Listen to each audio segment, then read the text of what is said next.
Bismillahirrahmanirrahim. Assalamualaikum warahmatullahi wabarakatuh.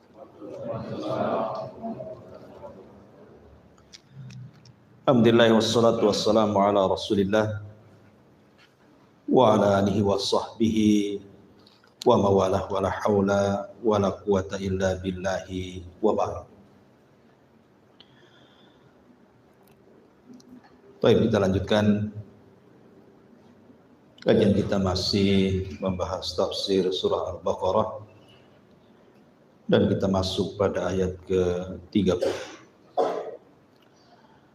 A'udzubillahi minasyaitonir rajim. Bismillahirrahmanirrahim. Wa idz qala rabbuka lil malaikati inni ja'ilun fil ardi khalifah. Qalu ataj'alu fiha man yufsidu fiha wa yasfiku ad-dima'a wa nahnu nusabbihu bihamdika wa nuqaddisu lak qala inni a'lamu ma la ta'lamun. Dan ingatlah ketika Rabbmu berfirman kepada para malaikatnya, sesungguhnya diriku akan menjadikan di bumi ini khalifah. Maka para malaikat berkata, apakah engkau akan menjadikan padanya orang-orang yang merusak dan juga menumpahkan darah, sementara kami bertasbih dengan memujimu dan membersihkan nama? Maka Allah berfirman, sesungguhnya aku lebih tahu dari apa yang kalian tidak tahu. Surah Al-Baqarah ayat 30 ini adalah permulaan kisah dari kisah-kisah para nabi. Di sini Allah Subhanahu wa taala hendak mengkisahkan kepada kita tentang kisah awal penciptaan manusia, Nabi Allah Adam alaihi salatu wassalam. Sebelum kita bahas ayat ini, kita tahu bahwa penciptaan Adam alaihi salatu wassalam tidak lepas daripada kisah penciptaan alam semesta. Maka kita akan urut supaya lebih detail dan lebih memahami tentang kisah awal penciptaan alam semesta dan juga makhluk pertama dari Bani Adam. Di dalam surah Al-Insan, Allah Subhanahu wa taala berfirman, hal ata 'alal insan hinum minad dahri lam yakun syai'an madhkura. Bukankah pernah datang kepada manusia waktu dari masa yang ketika itu belum merupakan sesuatu yang dapat disebut. Artinya bahwa sebelum Allah Subhanahu wa taala menciptakan alam semesta dan juga isinya, tidak ada sebutan. Tidak ada sebutan ini langit, ini bumi, ini gunung, ini sungai, ini bintang, ini Adam, ini malaikat, ini jin, dan begitu seterusnya. Barulah kemudian Allah Subhanahu wa taala menciptakan alam semesta, dimulai daripada penciptaan makhluk yang paling besar yang disebut dengan Arsy, kemudian sampai kepada menciptakan langit dan bumi. Kita akan fokus kepada penciptaan langit dan bumi karena ini yang akan kita bahas dan ada hubung kait dengan kisah Nabi Allah Adam alaihi salatu wassalam. Allah Subhanahu wa taala berfirman di dalam surah Al-A'raf ayat 54. Inna rabbakumullahu alladhi khalaqas samawati wal arda fi sittati ayyamin thumma istawa 'alal 'arsy. Sesungguhnya Rabb kalian, yaitu Allah, dialah yang telah menciptakan langit dan bumi dalam 6 hari. Kemudian dia beristiwa di atas arsy. Kemudian ayat yang sama juga disebutkan dalam surah Qaf ayat 38. Walaqad khalaqnas samawati wal arda wama bainahuma fi sittati ayyamin wama massana min lughub. Sungguh kami telah menciptakan langit dan bumi, kata Allah, serta segala yang ada di antara keduanya dalam 6 hari. Dan aku tidak pernah disentuh dengan kecapean. Dan tentu ketika Allah Subhanahu wa taala menciptakan langit dan bumi selama 6 hari, tidak ada yang tahu ketika menciptakan keduanya kecuali Allah. Artinya tidak ada yang menyaksikan dari makhluk-makhluknya kecuali Allah Subhanahu wa taala yang tahu. Dan itu disebutkan dalam surah Al-Kahfi ayat 51.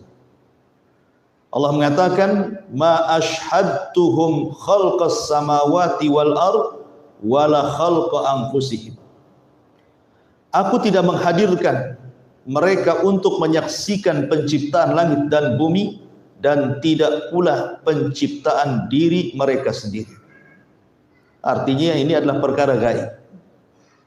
Bagaimana Allah Subhanahu wa taala menciptakan langit dan bumi yang tahu hanya Allah Subhanahu wa taala. Tetapi secara global kita tahu bahwa ketika Allah Subhanahu wa taala menciptakan langit dan bumi itu tentu ada rinciannya. Berapa hari menciptakan langit dan berapa hari menciptakan bumi, dan bagaimana kemudian muncul makhluk-makhluk setelahnya. Allah Subhanahu wa taala berfirman di dalam surah Fussilat ayat 9 sampai 12. Allah mengatakan, "Qul a innakum latakfuruna billadzi khalaqal arda fi yawmaini wa taj'aluna lahu andadan dzalika rabbul alamin." Sesungguhnya patutkah kalian kafir kepada yang menciptakan langit dan bumi dalam 2 hari dan kamu adakan sekutu-sekutu baginya? Sesungguhnya patutkah kalian kafir kepada yang menciptakan bumi dalam 2 hari dan kamu adakan sekutu-sekutu baginya? Dari sini menunjukkan bahwa Allah ciptakan bumi dalam 2 hari. Jadi 2 hari menciptakan bumi. Kemudian di ayat 12-nya Allah mengatakan, faqadahunna sab'a samawatin fi yawmaini wa auha fi kulli sama'in amraha wa zayyana as-samaa'a ad-dunya bimasabiha wa hifdhan min taqdirul azizil alim. Wa hifdhan dzalika taqdirul azizil alim. Maka dia menciptakan 7 lapis langit dalam 2 hari juga. Dia mewahyukan pada tiap-tiap langit urusannya, dan kami hiasi langit yang dekat dengan bintang-bintang yang cemerlang dan kami memeliharanya dengan sebaik-baiknya. Demikianlah ketentuan yang maha perkasa lagi maha mengetahui. Maka dari sini kita tahu bahwa ketika Allah menciptakan bumi berapa hari? 2 hari. Setelah itu kemudian Allah Subhanahu wa taala menciptakan langit 2 hari juga. Kemudian sisa 2 harinya Allah kembali ke bumi dan menciptakan apa yang ada dalam bumi dari gunung, kemudian lautan dan yang semacamnya. Jadi genap menjadi 6 hari. Ulama berselisih pendapat, apa yang dimaksud hari di sini? Apakah hari yang ma'ruf kita lalui, bahwa hari itu dimulai dari terbenam matahari, kemudian besoknya terbit matahari, kemudian terbenam lagi, itu disebut 1 hari 1 malam. Tetapi di sana ada pendapat bahwa apakah yang dimaksud hari di sini? Hari yang difirmankan oleh Allah Subhanahu wa taala, inna yauman inda rabbika ka alfi sanatin mimma ta'uddun, bahwa 1 hari menurut ketentuan Allah itu 1000 tahun. Di sini menjadi silang pendapat gitu ya. Maksudnya menciptakan 2 hari bumi, 2 hari bumi, 2 hari langit itu 1 harinya itu apakah hari yang kita lewati seperti ini? Ataukah yang dimaksud hari di situ artinya 1 hari itu sama dengan 1000 1000 tahun gitu. Maka ini menjadi polemik para ulama. Ada yang berpendapat bahwa maknanya sebagaimana makna hari yang dikenal manusia. Ya, seperti kita laluilah hari-hari itu. Tapi ada juga yang mengatakan maksudnya 1000 tahun. Wallahu a'lam. Tetapi di antara para ulama ada yang kemudian mengatakan bahwa kita melihat daripada makna zahirnya. Makna zahirnya ya 1 hari berarti yang dilalui manusia gitu. Tetapi tidak menuntut kemungkinan juga makna hari itu artinya 1000 tahun. Berdasarkan ayat tadi, inna yauman inda rabbika ka alfi sanatin mimma ta'udun. Maka 1 hari menurut Allah itu ketentuannya adalah 1000 tahun. Wallahu a'lam, kita tidak tahu. Kemudian pertanyaannya, mana yang lebih dulu? Allah Subhanahu wa taala menciptakan langit ataukah bumi? Maka ini pun menjadi polemik para ulama. Ada yang mengatakan bumi dulu baru langit, ada yang mengatakan langit dulu baru bumi. Dua-duanya berdalil dengan Al-Qur'an. Yang mengatakan bumi dulu baru langit disebutkan dalam surah Fussilat tadi yang kita baca tadi, bahwa Allah Subhanahu wa taala menyebut Allah menciptakan bumi 2 hari di ayat 9-nya, baru di ayat 12-nya Allah menciptakan langit 2 hari. Berarti menunjukkan bahwa bumi dulu baru langit, gitu maksudnya dalam surah Fussilat. Kemudian juga pendapat yang lain di dalam surah An-Nazi'at ayat 29 sampai 33 justru terbalik. Langit dulu baru bumi. Dan itu kita lihat dalam surah An-Nazi'at Allah mengatakan, a antum asyaddu khalqan amis sama banaha rafa'a samkaha fasawwaha wa aghtasha lailaha wa akhraja duhaha wal arda ba'da dzalika dahaha. Apakah kamu lebih sulit penciptaannya ataukah langit?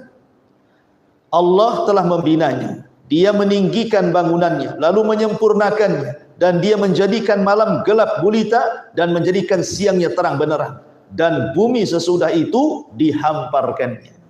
Di sini Allah Subhanahu wa taala menyebut langit dulu baru bumi dihamparkan. Berarti kalau kita melihat surah Fussilat yang berpendapat bahwa bumi dulu baru langit, itulah dalilnya. Tapi kalau kita melihat surah An-Nazi'at, berarti langit dulu baru bumi, kan begitu. Lalu mana yang benar? Maka Abdullah ibn Abbas radhiyallahu anhuma, beliau membuat jawaban mana yang lebih dahulu, langit ataukah bumi. Beliau mengatakan khalaqal arda fi yaumaini summa khalaqas sama thumma istawa ila sama fasawwahunna fi yaumaini akharaini thumma dahal arda wa dahyuha. Di sini an akhraja minhal ma'a wa mar'ah wa khalaqal jibala wal jamada wal akama wa ma bainahuma fi yaumain akharain.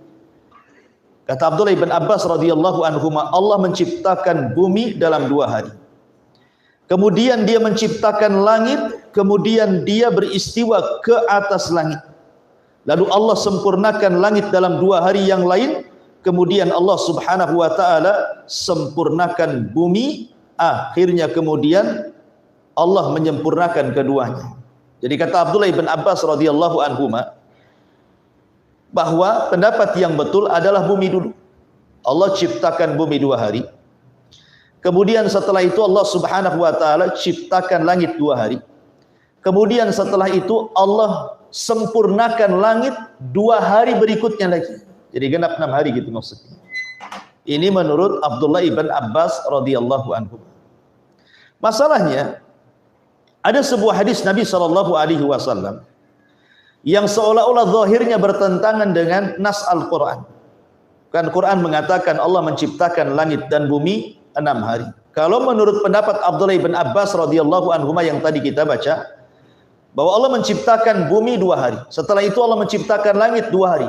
Kemudian 2 harinya lagi Allah sempurnakan langit dengan segala isinya. Berarti 6 hari semuanya. Kemudian ada hadis Nabi SAW yang berbunyi seperti ini. Hadis ini dikeluarkan Imam Muslim. Nabi SAW mengatakan, khalaqallahu turbata yaumas sabti. Allah menciptakan tanah di hari Sabtu. Wa khalaqa fihal jibal yaumal ahad. Allah menciptakan gunung-gunung di hari Ahad. Wa khalaqa syajara yaumal itsnin. Allah menciptakan segala jenis pepohonan di hari Senin. Wa khalaqal makruha yaumal thulatha. Dan Allah menciptakan keburukan di hari Selasa. Wa khalaqan nura yauma al-arbi'ah. Dan Allah menciptakan cahaya di hari Rabunya. Wa batha fiha dawab yaumal khamis. Kemudian Allah ciptakan banyak binatang di hari Kamisnya. Wa khalaqa Adam ba'dal asri min yaumil jum'ah. Kemudian Allah ciptakan Adam setelah asar di hari Jumat. Berarti kalau kita melihat hadis ini saja sudah 6 hari kan? Kan Allah menciptakan tanah hari Sabtu. Kemudian gunung hari Ahad. Kemudian pohon hari Senin. Kemudian Allah ciptakan keburukan hari Selasa. Kemudian Allah ciptakan cahaya hari Rabu. Kemudian Allah ciptakan binatang hari Kamis. Kemudian Allah ciptakan Adam hari Jumat. Ya. Sementara Allah Subhanahu wa taala menciptakan langit dan bumi itu 6 hari. Ini saja sudah 6 hari kan begitu. Maka ulama mengatakan bahwa tidak ada hubung kait antara 6 hari ketika Allah menciptakan langit dan bumi dan juga isinya dengan hadis ini. Jadi hadis ini bicara tentang 6 hari yang lainnya. Jadi setelah Allah Subhanahu wa taala ciptakan langit, ciptakan bumi, kemudian Allah sempurnakan langit sehingga sampai 6 hari, baru Allah Subhanahu wa taala ciptakan di hari yang lain. Inilah kemudian demi untuk memelihara bumi, makanya Allah Subhanahu wa taala ciptakan tanah, ciptakan gunung, ciptakan binatang, tumbuh-tumbuhan dan begitu seterusnya di hari yang lain. Jadi tidak ada hubung kait dengan ayat yang sedang kita bicarakan di sini. Taib ma'asyiral muslimin yang dimuliakan Allah Subhanahu wa taala.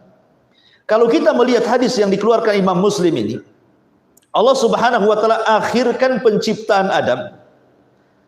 Dan sebelumnya Allah Subhanahu wa taala awalkan penciptaan fasilitas bumi. Ya kan Adam diakhirkan. Ya, karena di hari Ahad dulu mulai kan Allah di hari Sabtu dulu Allah menciptakan tanah, kemudian setelahnya gunung, kemudian setelahnya pohon, kemudian setelahnya keburukan, cahaya, kemudian binatang. Baru kemudian Allah ciptakan Adam. Menunjukkan Allah Subhanahu wa taala Ar-Rahim. Ya, Allah Subhanahu wa taala zat yang memberikan kasih sayang kepada kita manusia sebelum diciptakan Allah sudah sediakan fasilitasnya. Itu maksudnya ya. Ya, dulu pernah saya katakan tentang nikmat Allah Subhanahu wa taala yang Allah anugerahkan kepada kita. Pertama al-ijad, kemudian siapa yang masih ingat al-ijad, kemudian al-i'dad, kemudian al-imdad, kemudian al-irsyad, kemudian al-is'ad. Ya. Al-ijad artinya Allah ciptakan fasilitasnya. Allah ciptakan langit, Allah ciptakan bumi. Kemudian al-i'dad Allah siapkan, bukan hanya diciptakan saja, Allah siapkan fasilitasnya, dibuatnya gunung, dibuatnya sungai, dibuatnya hutan dan begitu seterusnya. Kemudian al-imdad diperbanyak rizkinya. Buah-buahannya dari satu pohon itu banyak pohon mangga, banyak buah mangga. Kemudian dari buah mangga itu bijinya akhirnya melahirkan mangga-mangga yang lain supaya jangan terputus. Ya. Kemudian al-irsyad, setelah kemudian manusia diciptakan diberikan insting mana yang bisa dimakan mana tidak. Kemudian al-is'ad, dengan itulah Allah berikan kebahagiaan. Di sini Allah Subhanahu wa taala betul-betul memanjakan Nabi Adam alaihi salatu wasallam dan keturunannya. Sebelum diciptakan saja sudah disiapkan fasilitasnya. Makanya di sini Allah Subhanahu wa taala mengatakan wa idz qala rabbuka lil malaikati inni ja'ilun fil ardi khalifah. Dan ingatlah ketika Rabbmu berfirman kepada para malaikatnya, sesungguhnya aku akan jadikan di bumi ini khalifah. Ingat, khalifah di sini bukan pemimpin. Tetapi khalifah di sini artinya makhluk yang bergenerasi. di mana Adam ini akan berketurunan. Apabila turunan generasi pertama meninggal, maka akan datang generasi kedua. Generasi kedua meninggal, datang generasi ketiga. Akhirnya populasi manusia tidak akan hilang dengan terus bergenerasi. Itu makna khalifah di sini. Ya. Bukan berarti Allah mewakilkan khalifah di bumi. Allah tidak berhajat kepada khalifah. Justru Allah lah khalifah. Dia yang menguasai alam semesta ini. Dia yang menciptakan, dia yang memiliki, dia yang mengatur. Jadi yang maksud khalifah di sini adalah makhluk yang bergenerasi, gitu maksudnya. Bukan maksudnya Adam mewakili khalifah di bumi dari Allah Subhanahu wa taala. Bukan seperti itu. Taib. Ma'asyiral muslimin yang dimuliakan Allah Subhanahu wa taala, sedikit kita akan bercerita tentang fase penciptaan Adam alaihi salatu wassalam. Ada 5 fase kalau kita melihat Al-Quranul Karim, bagaimana Allah Subhanahu wa taala menciptakan Adam alaihi salatu wassalam. Pertama, Allah Subhanahu wa taala menjelaskan bahwa Adam itu diciptakan dari tanah. Bahwa Adam itu diciptakan dari tanah, dan itu berdasarkan surah Al-Imran ayat 59. Allah katakan, "Inna mathala Isa kamathali Adam, khalaqahu min turabin thumma qala lahu kun fayakun." Permisalan Adam itu, inna mathala Isa kamathali Adam. Permisalan Isa itu sama dengan Adam. Apa maksudnya? Khalaqahu min turab. Adam dicipta dari tanah. Jadi dari sini kita tahu bahwa bahan baku penciptaan Adam itu dari tanah. Ini satu. Kemudian, dan itu disebutkan dalam sebuah riwayat gitu ya, di mana Nabi SAW mengatakan dalam hadis Abi Hurairah radhiyallahu an, "Innallaha khalaqa Adam min qabdatin qabadaha min jami'il ardi. Faja'a banu Adam ala qadril ardi. Faja'a minhumul ahmar wal abyad wal aswad wa min jami'il wa baina dhalik wal aswad wa baina dhalik was sahla wal hazana wal khabitha wat tayyib." Di sini Rasul mengatakan sungguhnya Allah menciptakan Adam itu dari genggaman tanah yang diambil dari adimil ardi, permukaan bumi. Maka kelak anak Adam yang datang setelahnya, maka sifat-sifat mereka akan seperti sifat-sifat tanah. Makanya di antara mereka ada yang berwarna merah, ada yang berwarna putih, ada yang berwarna hitam, bahkan ada yang tercampur dengan warna-warna itu. Ataupun sifat-sifatnya ada yang sahlu, ada yang haznu, ada yang khabith, ada yang taib, ada yang mudah, ada yang sedih, ada yang jahat, ada yang baik. Begitulah sifat tanah akan melekat kepada sifat Bani Adam. Jadi sifat tanah itu akan melekat kepada sifat Bani Adam, baik secara warna ataupun secara sifat-sifatnya. Dari sini yang pertama, bahwa Adam itu diciptakan dari bahan baku tanah. Yang kedua, tahap berikutnya adalah kemudian Allah Subhanahu wa taala campurkan tanah tersebut dengan air. Berarti bahan baku yang kedua adalah air. Allah Subhanahu wa taala berfirman dalam surah Al-Qasas, dalam surah Al-Qasas ayat ke-91 kalau tidak salah. Afwan, surah Sad. Surah Sad ayat ke-71. Allah mengatakan, "Idz qala rabbuka lil malaikati inni khaliqun basharan min tin." Ingatlah ketika Tuhan berfirman kepada malaikat, sesungguhnya aku telah menciptakan manusia dari tanah. Sebagian ahli tafsir mengatakan bahwa ketika memberikan catatan kepada surat Sad ayat 71 ini, maksudnya ketika bahan baku manusia dari tanah itu sudah diambil oleh malakul maut dari bumi, maka Allah Subhanahu wa taala kemudian campurkan dengan air. Allah Subhanahu wa taala mencampurkan tanah itu dengan air sehingga menjadi lempung. Bisa dibentuk kan gitu ya. Sebab kalau tanah saja tidak ada airnya kan tidak bisa dibentuk. Baru kemudian tahap yang ketiga, maka kemudian Adam sudah dalam bentuk tanah liat yang kering dan kuat. Dan itu Allah Subhanahu wa taala katakan, "Khalaqnahum min tinin lazib." Kami ciptakan Adam itu dari tanah yang liat, yang kokoh. Jadi setelah dibentuk, kemudian mengering. Ya. Maka Adam pun kemudian mengering sehingga menjadi kuat, gitu ya. Kemudian tahap yang keempat, kemudian berubah wujud menjadi hitam dan juga berbau. Jadi setelah dibentuk itu, kemudian dibiarkan mengering, maka tanahnya menghitam kemudian membau. Dan itu disebutkan dalam surah Al-Hijr ayat 28.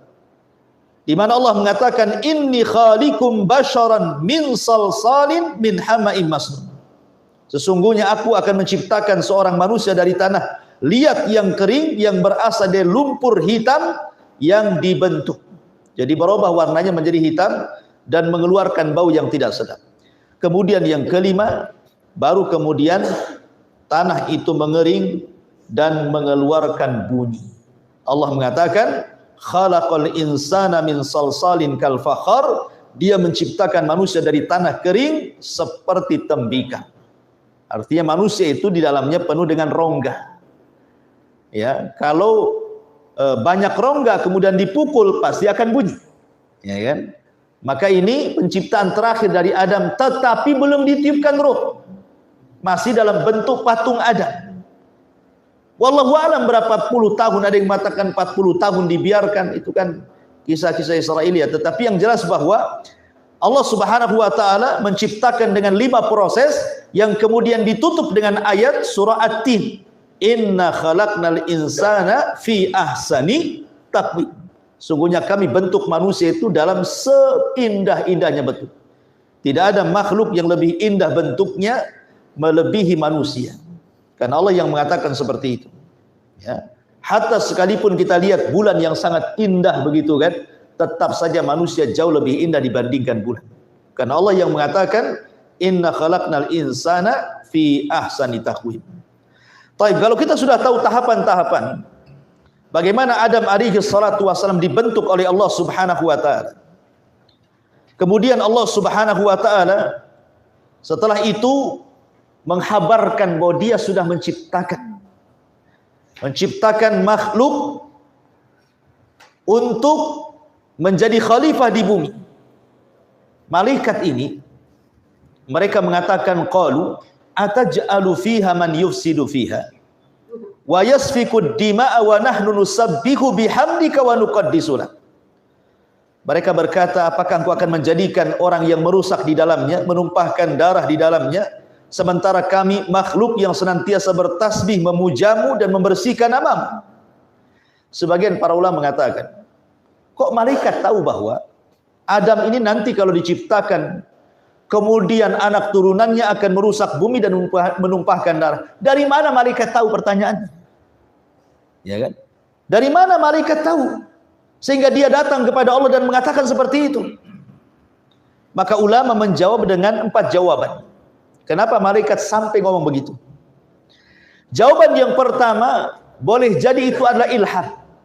Jadi Allah Subhanahu wa taala mengilhamkan kepada hati-hati para malaikat itu bahwa kelak Adam diciptakan dan anak turunannya akan merusak dan menumpahkan darah. Makanya mereka mengatakan, ya Rabb, apakah engkau akan menjadikan di bumi ini orang yang merusak, yang menumpahkan darah, sementara kami senantiasa bertasbih kepadamu? Ini satu pendapat. Yang kedua, boleh jadi itu dalam bentuk ikhbar, cuman tidak dicantumkan dalam Quran.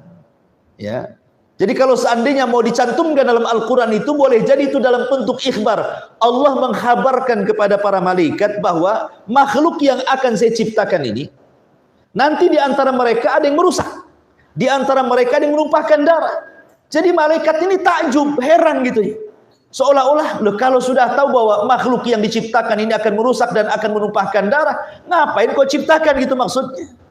Ya. Makanya dia mengatakan, apakah engkau akan menjadikan makhluk yang merusak dan juga menumpahkan darah, sementara kami bertasbih kepadamu dan memujimu?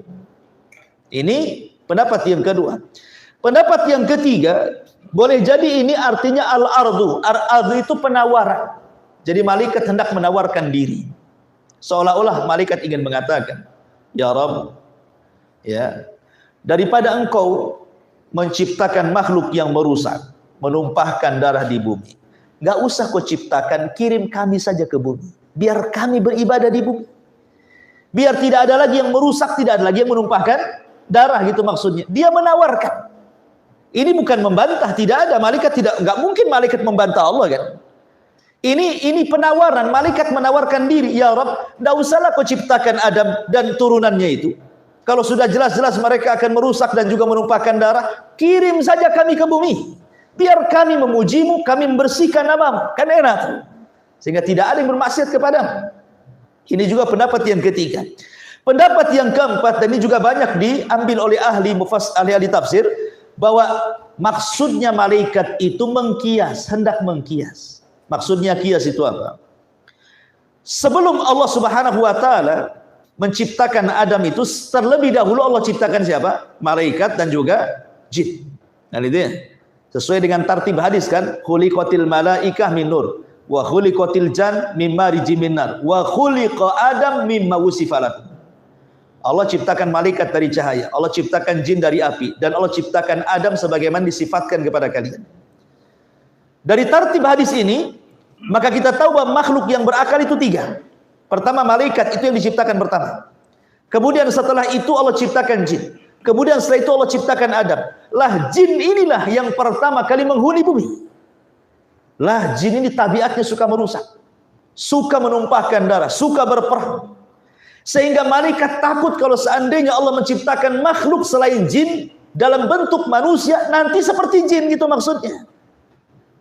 Seolah-olah malaikat ingin mengatakan, ya Rabb, apakah engkau akan menjadikan di bumi ini orang yang merusak, yang menumpahkan darah seperti jin? Ya gitu maksudnya ya. Sementara kami memujamu dan membersihkan namamu. Ini ada 4 pendapat tentang kenapa malaikat sampai mengucapkan seperti ini. Ya.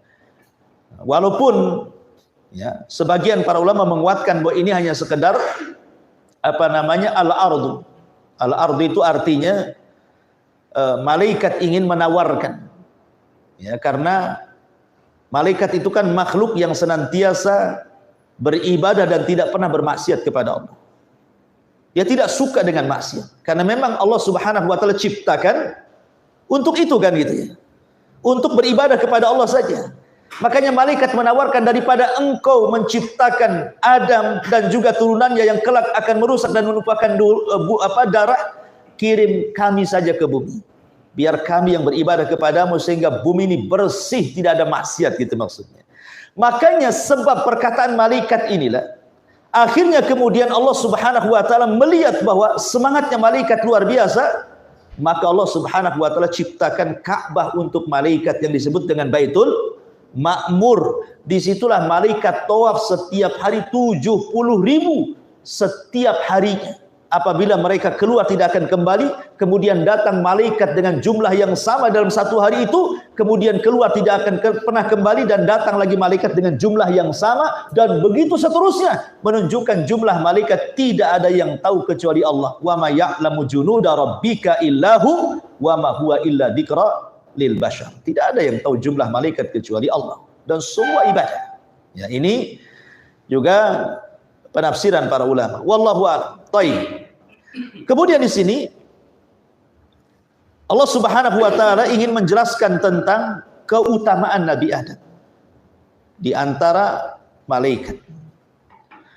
Wa 'allama Adam al-asma'a kullaha thumma aradahum 'ala al-malaikati faqala anbi'uni bi asma'i haula'i in kuntum shadiqin. Dan Allah ajarkan kepada Adam nama-nama semuanya. Apa yang dimaksud nama-nama semuanya? Abdullah ibn Abbas radhiyallahu anhu mentafsirkan, yang dimaksud nama-nama semuanya artinya semua nama yang ada di alam semesta ini. Semua nama. Mulai dari yang makhluk yang besar sampai makhluk yang kecil, semua diajarkan oleh Allah Subhanahu wa taala. Mulai yang kecil umpamanya ini kecoa, ini semut, ini apa itu? Kaki seribu, apa itu? Gitu. Ini kutu, ini cebong, ini kodok, gitu. Jadi dari yang kecil sampai yang besar, ini langit, ini bumi, ini sungai, ini laut, ini gunung, ini hutan, gitu ya. Ini pohon dengan berbagai macam pohonnya, buah dengan berbagai macam buahnya, gitu ya. ikan dengan berbagai macam ikannya, ini mujair, ini gurami, ini lohan, ini apa gitu, semua diajarkan. Tidak ada yang luput satupun nama di alam semesta kecuali Adam tahu. Ini satu penafsiran menurut Abdullah ibn Abbas radhiyallahu anhu. Penafsiran yang lain mengatakan bahwa maksudnya Adam alaihi salatu wassalam itu diajarkan oleh Allah Subhanahu wa taala seluruh bahasa yang akan diucapkan turunannya. Semua bahasa. Di negeri kita saja bahasa banyak. Ada bahasa Sunda, ada bahasa Jawa, ada bahasa Melayu, ada bahasa Alor, Flores sana, ada bahasa apa lagi? Banyak bahasa. Maduranya, Padangnya, Medannya, kan itu. Itu di negeri kita saja macam bahasa itu. Bagaimana di negeri-negeri orang tuh? Lah Adam itu diajarkan seluruh bahasa turunannya. Jadi kalau Allah takdirkan Adam itu hidup di zaman sekarang, kemudian datang ke Sunda ngomong bahasa Sunda gitu maksudnya. Datang ke Jawa ngomong bahasa Jawa. Datang ke Flores yang ngomong bahasa Alor. Datang ke Padang ngomong bahasa Padang gitu. Jadi semua dia tahu bahasa turunannya. Datang ke Eropa, ya bahasa Eropa sana. Datang ke Inggris pakai bahasa Inggris. Jadi Adam itu diajarkan semua bahasa yang akan diucapkan oleh turunan. Ini juga satu penafsiran para ulama. Dan ilmu-ilmu seperti ini tidak diajarkan kepada malaikat. Makanya Allah Subhanahu wa taala ketika malaikat mengatakan, apakah engkau akan menjadikan makhluk yang akan merusak di dalamnya, menumpahkan darah di dalamnya, sementara kami bertasbih memujamu, membersihkan namamu? Maka Allah mengatakan, aku lebih tahu apa yang aku ciptakan dibandingkan kalian. Kemudian Allah Subhanahu wa taala jelaskan bagaimana Allah ingin beritahu malaikat bahwa makhluk ini jauh lebih mulia dibandingkan kalian, gitu maksudnya. Kemudian Allah Subhanahu wa taala mengatakan, maka Allah ajarkan Adam nama-nama semuanya. Setelah itu, tsumma aradahum 'alal malaikah. Setelah Adam punya pengetahuan dari nama-nama semuanya atau bahasa-bahasa semua turunannya, maka Allah ingin mengetes malaikat. Bisa enggak engkau memiliki pengetahuan seperti Adam yang sudah saya ajarkan pengetahuan kepada Adam? Faqala, maka Allah katakan, ambiuni bi asma'i haula in kuntum shadiqin. Wahai malaikat, coba beritahu nama-nama itu semua tuh, kalau engkau memang benar. Umpamanya kalau kita tunjuk ke rumah, ke gunung, ke mana, ke laut, coba itu apa namanya? Ya malaikat belum ada ilmu. Tidak sebagaimana Allah ajarkan Adam. Makanya malaikat mengatakan, qalu subhanak la ilma lana illa ma 'allamtana innaka antal alimul hakim. Maha suci engkau ya Rabb, tidak ada pengetahuan bagi kami kecuali apa yang kau ajarkan kepada kami, dan engkau maha mengetahui lagi maha bijaksana. Dari sini menunjukkan tentang keutamaan ilmu. Bahwa ilmu itu mengangkat derajat. Sampai Adam diangkat derajatnya oleh Allah di atas para malaikat. Makanya Allah berfirman, yarfa'illahu alladhina amanu minkum walladhina utul ilma darajat. Allah angkat derajat orang-orang yang beriman di antara kalian, dan Allah angkat orang-orang yang berilmu di antara kalian beberapa tingkatan. Sampai Adam dimuliakan oleh Allah di atas para malaikat. Kemudian juga faedah yang kedua, bagaimana malaikat ini tawaduknya kepada Allah. Dia mengatakan, la ilma lana, kami tidak punya pengetahuan tentang itu. Maka kita pun sebagai manusia hendaklah meniru sifat malaikat juga. Antum kalau tidak tahu, bilang tidak tahu. Jangan pula tidak tahu, antum pula so tahu, gitu maksudnya. Ya. Karena mengatakan la adri, saya tidak tahu, itu bagian daripada ilmu. Bahkan Imam Malik mengatakan perkataan la adri, saya tidak tahu, itu Allahu a'lam, saya tidak tahu, itu adalah nisful ilmi, itu separuh daripada ilmu. Jadi kalau antum ditanya, antum katakan tidak tahu, berarti antum sudah dapat separuh ilmu. Kalau dua kali antum katakan saya tidak tahu, berarti sempurna ilmu antum. Karena sekali la adri saja separuh. Kalau dua kali berarti sempurna ilmunya. Maksud saya begini, Tuan. Orang kalau tidak tahu kemudian menjawab, makin nampak bodohnya.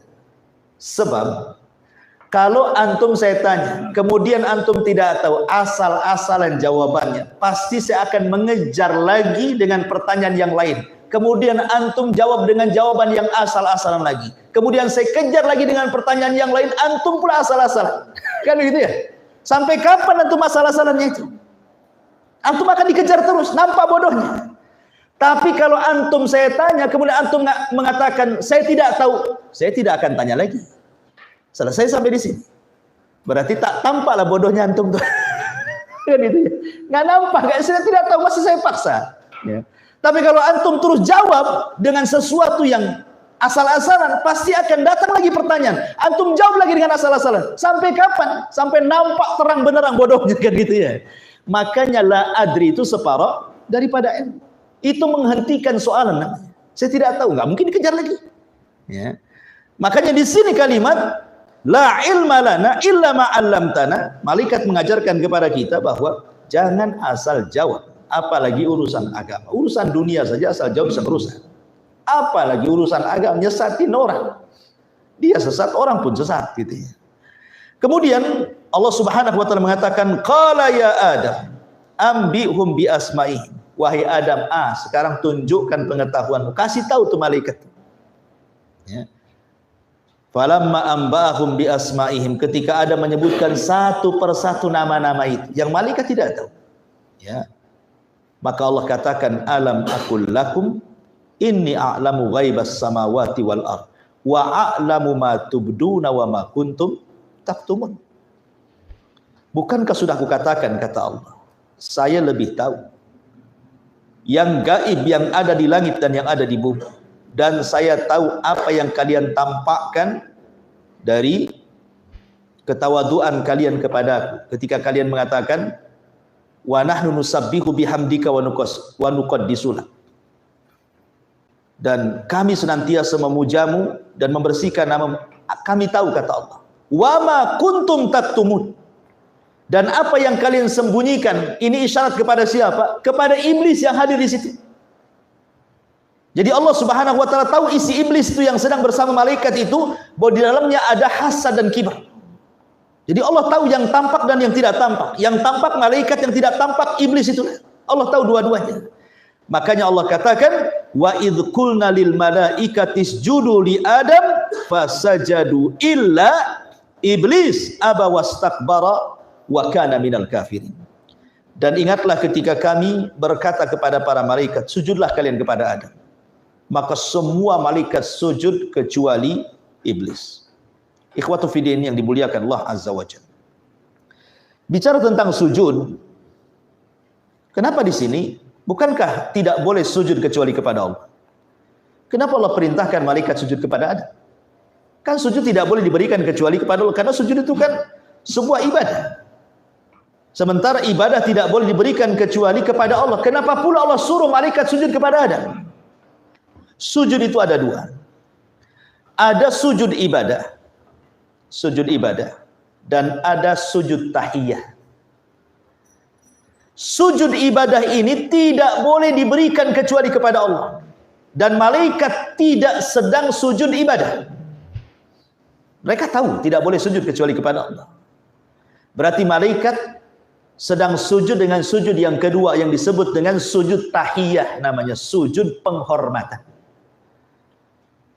Di zaman dulu sebelum syariat Islam datang, sujud penghormatan itu adalah dibolehkan dalam syariat-syariat umat dulu. Dalam syariat-syariat umat dulu, sujud penghormatan itu boleh. Makanya kalau kita lihat sebuah ayat di dalam Al-Quran ketika Allah Subhanahu wa taala menceritakan tentang kisah Nabi Yusuf, Allah mengatakan, idz qala Yusufu li abihi ya abati inni ra'aitu ahada asyara kaukaban wasyamsa wal qamara ra'aituhum li sajidin. Kan itu ya. Apa kata Nabi Yusuf kepada Yakub, ayahnya cerita? Kata Yusuf, wahai ayahku, sungguh semalam aku bermimpi melihat ada 11 bintang. Di situ ada matahari, di situ ada bulan. Aku lihat semua itu sujud kepada. Maksudnya sujud di sini bukan sujud ibadah, karena tidak mungkin sujud kepada Nabi Yusuf dengan sujud ibadah, kan begitu. Maksudnya sujud penghormatan. Sujud penghormatan. Karena umat-umat dulu sujud dengan menghormat itu boleh. Yang tidak boleh itu sujud ibadah. Makanya kalau kita lihat kisahnya Nabi Yusuf alaihi salatu wasallam, ketika kemudian Nabi Yusuf sudah memboyong saudara-saudaranya, yang 11 saudaranya itu, kemudian ayah dan ibunya juga diboyong ke Mesir, maka mereka semua sujud kepada Nabi Yusuf. Mereka semua sujud, dan padahal di situ ada Nabi Yakub kan. Itu maksudnya sujud penghormatan. Jadi sujudnya mereka kepada Nabi Yusuf itu bukan sujud ibadah, tapi sujud penghormatan. Karena dalam syariat dulu sujud penghormatan tidak ada masalah. Tetapi dalam syariat Islam tidak boleh. Tidak boleh, dihapus. Menghormat dengan cara sujud itu tidak boleh. Enggak boleh. Pamannya antum sujud depan orang tua tidak boleh. Karena dihapus. Ya. Dulu boleh, tapi setelah datang Islam tidak boleh. Berdasarkan riwayat Muadz bin Jabal radhiyallahu anhu ketika dia pulang dari Syam. Kemudian dia berjumpa dengan Rasul, langsung sujud. Kata Rasul, "Irfa ra'saka." Ada apa kau Muadz? Jangan sujud kamu. Ada apa dengan kamu? Ya. Maka Muadz mengatakan, "Ya Rasulullah, aku melihat di Syam sana, ya, raja-raja Romawi itu. Masyarakatnya kalau datang ke mereka, mereka sujud, menghormat. Dan engkau lebih berhak dibandingkan mereka," kata Muadz. "Makanya aku sujud kepadamu." Maka Nabi SAW mengatakan, tidak boleh. Kemudian Rasul mengatakan, "Ya Muadz, lau kuntu amiran ahadan an yasjuda li ghairillah la amartul mar'ata an tasjuda li zawjiha." Kalau aku perintahkan seseorang sujud kepada orang lain, yang pertama aku perintahkan istri sujud kepada suaminya. Bukan kamu kepada, tetapi yang pertama aku perintahkan istri sujud kepada suami karena besar haknya. Itu pun tak boleh. Ya kan? Ini juga sama riwayatnya ketika Nabi SAW sedang membonceng Anas bin Malik, kemudian masuk ke ganggang kota Madinah, tiba-tiba ada unta mengejar, kemudian berdiri di hadapannya, tiba-tiba kemudian yabruk, unta itu duduk menghormat Nabi, tiba-tiba menangis. Dalam Musnad Imam Ahmad. Kemudian Rasul turun mengusap tuh tangisan unta itu sampai reda tangisannya. Kemudian setelah itu Rasul mengatakan, "Siapa pemilik unta ini?" Maka orang mengatakan, "Pemilik unta ini Fulan bin Fulan." Panggil dia. Rupanya seorang laki-laki dari Ansar. Kata Rasul mengatakan, "Tidakkah kau bertakwa kepada Allah? Allah sudah kuasakan unta kepadamu, kenapa kau tidak rawat dia? Lihat, dia mengadu kepada aku, kau hanya bisa mempekerjakan tapi tidak bisa mesejahterakan," katanya. Ketika sahabat melihat kok unta itu sujud di hadapan Rasul, mereka mengatakan, "Ya Rasul, unta ini nggak berakal. Dia sujud kepadamu. Harusnya kami yang berakal yang sujud."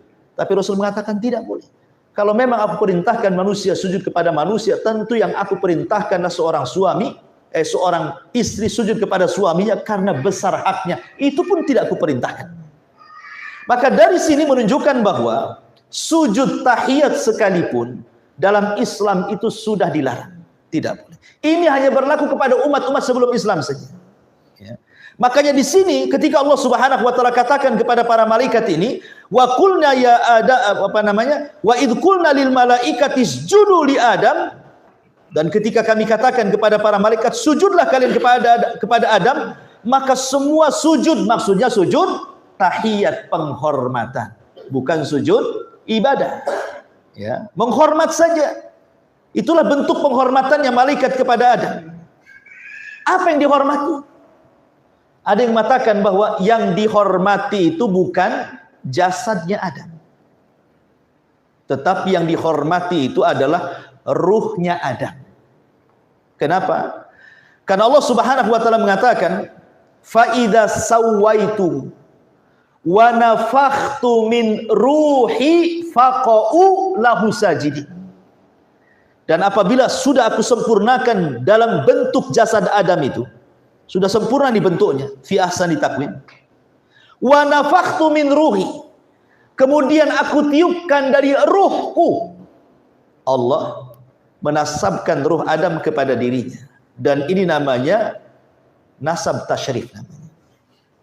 Seperti Baitullah, rumah Allah. Ya kan? Ka'bah itu tidak ada kemuliaan, tetapi ketika disandarkan kepada Allah jadi mulia. Ya. Atau mukjizatnya Nabi Saleh, naqatullah, unta biasa. Tapi ketika kemudian nasabkan kepada Allah, jadi unta Allah, jadi mulia dia. Maka sama ruh Adam ketika dinasabkan kepada Allah, jadi mulia dia. Ruh itu sama semua, ruh manusia itu. Tapi ruh Adam khusus. Kenapa? Karena dinasabkan kepada Allah sama dengan ruhnya Isa bin Maryam. Ya. Dinasabkan kepada Allah. Jadi mulia. Bukan berarti kemudian Isa anak Tuhan. Kalau memang gara-gara ruhnya dinasabkan kepada Allah, kemudian Isa dikatakan anak Tuhan, ruhnya Adam juga dinasabkan kepada Allah, kenapa tidak dikatakan anak Tuhan, kan begitu? Ini namanya idhafatu tasyrif, kata para ulama. Idhafah kemuliaan. Jadi malaikat ketika sujud itu bukan kepada jasadnya Adam, ya, penghormatan, tapi kepada roh yang ditiupkan Allah, yang dinasabkan kepada dirinya, yang dimasukkan ke dalam jasad Adam. Karena bahasanya wa nafakhtu min ruhi, apabila ruh semata-mata sudah masuk ke jasad Adam, faqa'u, segera kalian sujud. Jadi tidak ada jeda di sini. Semata-mata ruh masuk, sujud kalian, gitu maksudnya.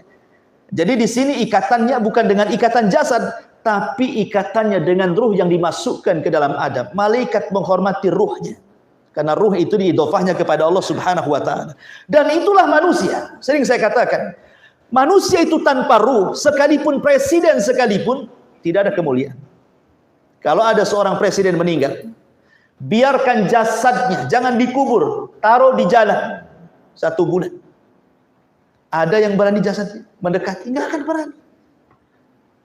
Baru beberapa hari saja sudah dikerubungi oleh lalat, kemudian dikerubungi oleh ulat, kemudian jadi busuk, kemudian bau membusuk, dan begitu. Siapa yang mau mendekati jasadnya? Artinya jasad itu tidak ada kemuliaan. Jasad itu menjadi mulia kalau ruhnya masuk. Kalau ruhnya masuk, jadilah dia jiwa. Perpaduan antara jasad dengan ruh. Makanya kemudian ketika ruhnya masuk ke jasad, hiduplah dia. Mulailah dia pakai pakaian. Mulailah pangkatnya nampak di pakaian. Bintangnya nampak di pakaian. Ya kan? Namanya ditulis di pakaian supaya orang tahu. Nah, mulai, sebab kalau sudah meninggal, itu tidak ada. Pakaian-pakaian itu ada lagi, cuma satu, kain kapan semua. Itu kan nggak ada lagi. Dicopot bintang-bintang, nggak ada. Jenderal mati pun kain kafannya diletakkan bintang-bintang di atasnya. Tak ada ceritanya. Kenapa? Karena jasad itu tidak ada mulianya. Sudah dicopot semua kebesarannya kan. Semua sama pakaiannya, putih semua. Kain kafan semuanya. Tapi kalau ruhnya masih ada, mulia dia. Macam-macam warna pakaian dia pakai, macam-macam bintang dia pakai. Nah, dari sini menunjukkan bahwa kemuliaan manusia itu ada pada ruh. Makanya memberi makan ruh itu jauh lebih mulia dibandingkan memberi makan kepada jasad. Makanan ruh itu apa? Ya ini ilmu ini. Ilmulah makanan ruh. Kalau makanan jasad ya nasi 3 piring, rawon 3 piring, itu untuk jasad. Tapi ruh ini ilmu, nasihat. Nah, itulah makanannya. Ya, ma'asyiral muslimin yang dimuliakan Allah Subhanahu wa taala. Baik, kembali.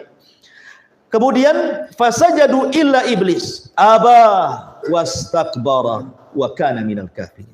Kecuali iblis. Iblis ini ikhwatu fillah muliakan Allah Azza wa Jalla, terjadi silang pendapat. Apakah dia bagian daripada malaikat? Kenapa kok ada iblis di situ? Kenapa kok dia tidak tinggal di bumi? Kenapa kok sama malaikat iblis? Makanya kemudian menjadi polemik, apakah iblis ini bagian daripada malaikat ataukah bersama malaikat? Maksudnya apa? Bagian daripada malaikat.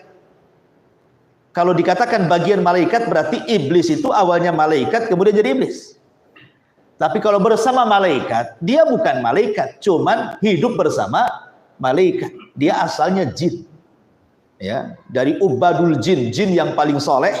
Kemudian kesolehannya akhirnya diistimewakan Allah, diangkat dia dari bumi kemudian dikumpulkan bersama malaikat di langit. Sebagai balasannya karena kesolehannya sampai akhirnya menjadi bendaharawan surga. Ya kan? Dan yang rajih wallahu alam bahwa iblis itu bukan dari malaikat. Bukan bagian dari malaikat, tetapi dia hidup bersama malaikat. Dia adalah jin yang dimuliakan oleh Allah karena ibadahnya kemudian dinaikkan ke langit dan hidup bersama para malaikat. Lah ketika iblis ini mendengar Allah Subhanahu wa taala menciptakan Adam, maka timbul hasadnya. Jadi yang merusak iblis itu Dan ini juga yang akan merusak semua manusia yang kelak akan menjadi para pengikut iblis, itu karena 3 perkara. Disebutkan oleh Syekhul Islam Ibn Taimiyah rahimahullah ta'ala, penyakitnya iblis itu 3. Dan dari 3 ini lahirlah banyak maksiat. Ya. Pertama hasad. Yang kedua al-kibr. Yang ketiga al-hirs. Al-hasadu, al-kibru, al-hirs. Hasad. Ketika dia mengatakan kepada Allah Subhanahu wa taala, ana khairun minhu. Khalaqtani min nar wa khalaqtahu min tin. Aku lebih baik ya Allah daripada Adam. Kau ciptakan dia dari tanah, aku lebih diciptakan dari api. Api dengan cahaya lebih dekat. Berarti aku ini dekat dengan malaikat. Hasad dengan Adam. Ya, dia takut kalau seandainya Adam akan menukar posisi dia. Kan dia di sorga. Khawatir dia. Timbul hasad. Kemudian yang kedua kibr. Karena ketika disuruh sujud di sini, enggak mau dia. Makanya Allah mengatakan abawas takbar, enggan dan sombong. Jadi hasad kepada Adam, sombong kepada Allah. Dan yang ketiga al-hirsu, semangat untuk menyesatkan. Semangat untuk memecah belah. Al-hirs namanya.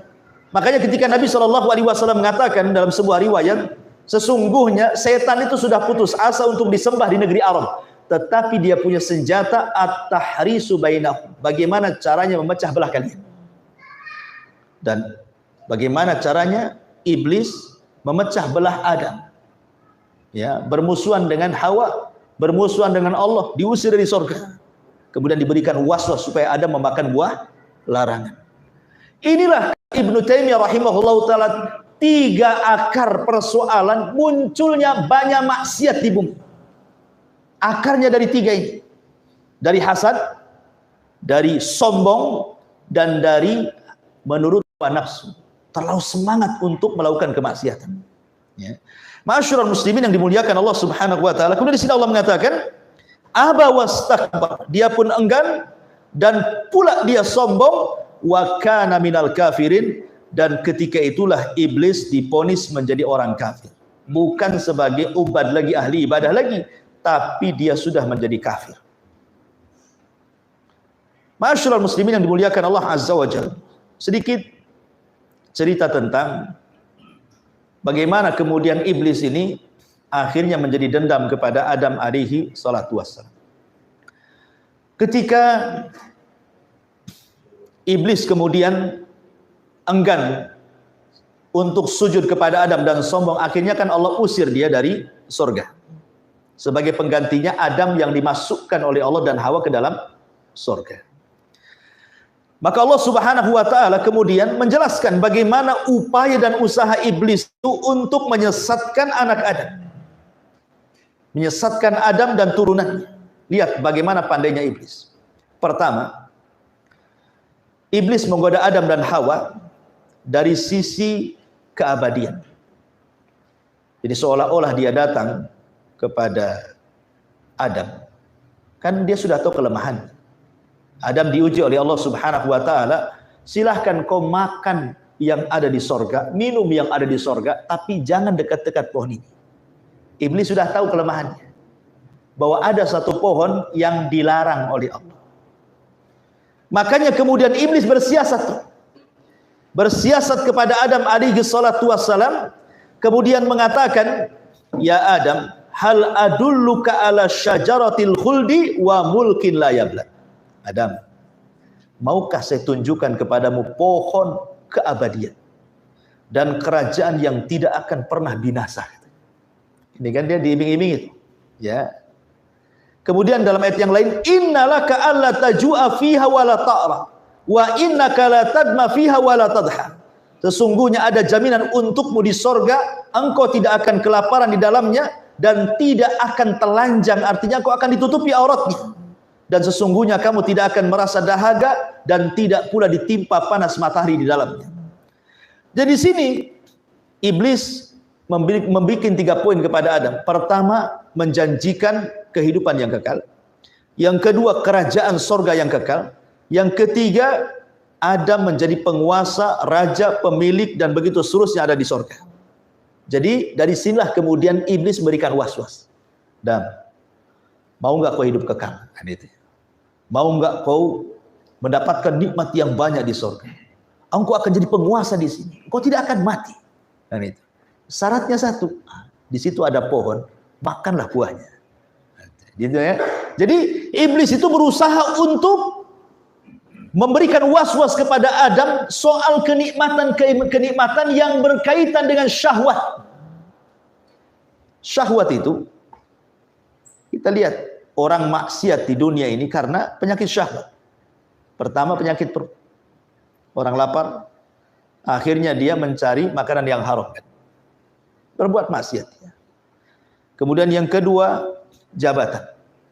Dengan segala hal yang haram pun dilabrak dia. Yang penting dia tetap bertahan jadi pejabat. Ya kan, itu syahwat. Ya, itu sama dengan Adam juga kan itu. Ya. Kemudian juga kekekalan. Dia berpikir bahwa kalau banyak duitnya itu akan kekal. Akhirnya dia pun merasa sombong di dunia karena merasa punya kekayaan. Jadi semua penyakit-penyakit Adam ini, anak Adam yang hari ini terjadi, itu semua persis seperti was-wasnya iblis kepada Adam, gitu maksudnya. Itulah warisannya. Makanya kita berlindung dari syaitan. Ini cerdasnya iblis kepada Adam ketika berikan was-wasnya. Yang kedua, iblis menanamkan pohon yang dilarang tersebut dengan sebutan syajaratil khuldi, ya. Pohon keabadian katanya. Padahal ini pohon celaka. Begitulah manusia, terkadang perkara-perkara buruk dihiasi seolah-olah baik. Ini khamar, ini bukan jus jeruk, padahal khamar, ya kan itu ya. Oh ini riba, bukan, itu bunga. Bunga kan indah, harum, kan itu ya. Begitu, ya. Hakikatnya buruk. Nah, itulah caranya iblis berikan was-was. Caranya iblis berikan was-was seperti itu.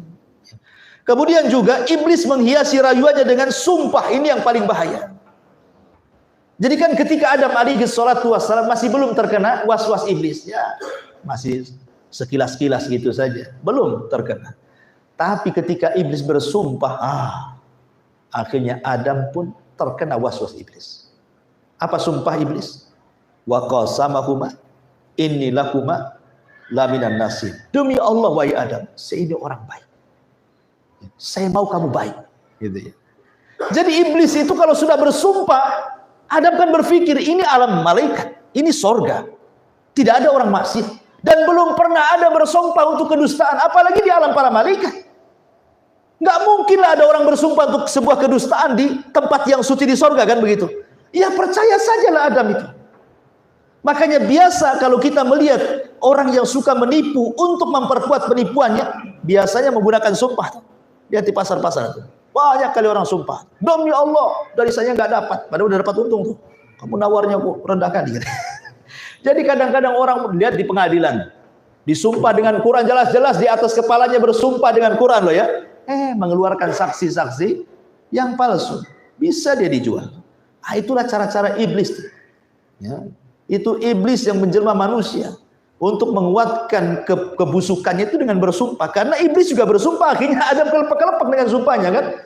Akhirnya dia pun makan buah larangan. Tetapi tentu Allah kan bisa saja mencegat. Allah kan bisa saja mencegat Adam kan. Jangan kau makan, bukankah sudah kau larang? Mungkin Adam biasa. Kenapa Allah biarkan coba? Karena Allah subhanahu wa ta'ala tidak hendak menjadikan Adam itu hidup di sorga di permulaannya. Karena Allah mengatakan kepada malaikat, inni ja'ilun fil ardi, aku akan jadikan di bumi, bukan di sorga. Jadi harus ada penyebabnya Adam itu turun dari sorga ke bumi.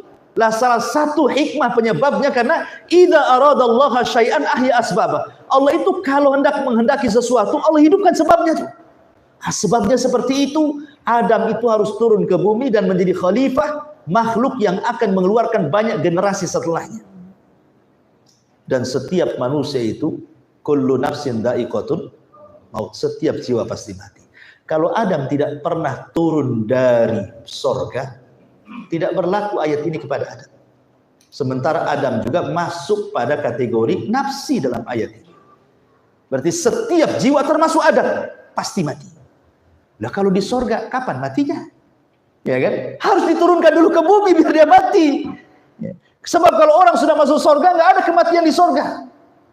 Makanya ketika Allah Subhanahu wa taala memerintahkan penyeru dan menyeru kepada penduduk surga, apa kata penyeru ini? Ya ahlal jannata la mauta lakum, wahai penduduk surga, tidak ada kematian. Jadi kalau orang masuk surga akan mati di situ.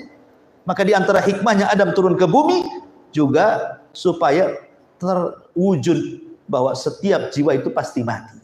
Dan Adam mati di bumi. Dimandikan para malaikat, dikafankan malaikat, disalatkan malaikat, dikuburkan malaikat. Kata malaikat, inilah sunnah untuk kalian sebagai anak cucu Adam. Makanya seperti itulah fardu kifayah. Ya. Ma'asyiral muslimin yang dimuliakan Allah Subhanahu wa taala, dan begitu seterusnya ya. Ini masih panjang kisah Nabi Adam. Tapi sudah jam 9. Insyaallah kita lanjutkan minggu depan. Sampai di sini kajian kita dan ada manfaatnya. Subhanakallah bihamdika asyhadu an la ilaha illa anta astaghfiruka wa atubu ilaik. Allah taala. Assalamualaikum warahmatullahi wabarakatuh.